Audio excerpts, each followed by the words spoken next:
Donc, quand vous avez 28 ans, votre père est renversé par un chauffard. Ouais. Et ça vous a marqué pour toute la vie?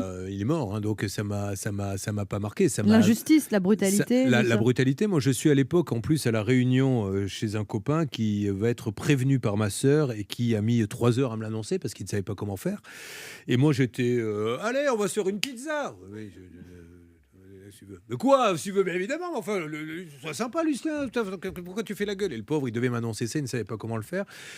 Euh, Ce qui est terrible, c'est la brutalité. Il marche sur le trottoir, le pauvre. Il venait juste d'être à la retraite et quelqu'un qui avait décidé de boire. Donc, j'en parle uniquement pour pouvoir faire passer ce genre de message, parce que je n'en ai jamais d'ailleurs parlé, je crois.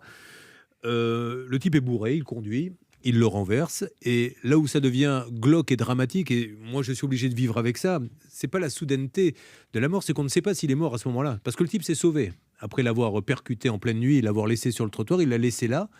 Il s'est sauvé et il a eu l'excellente idée d'aller déclarer sa voiture volée au cas où on le retrouve tout de suite chez la police, qui a senti qu'il était très nerveux, qui a attendu 6 heures du matin, heure à laquelle on peut aller faire des perquisitions pour aller chez lui, qui a trouvé les clés de la voiture sous le matelas.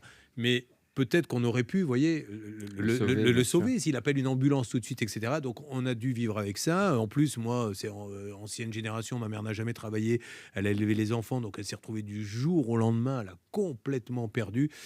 Voilà, il faut savoir que derrière l'alcool au volant, je dis bien au volant, ce sont des drames humains. Vous brisez votre vie, celle des autres, etc. Donc que ça serve de leçon à tous ceux qui nous écoutent.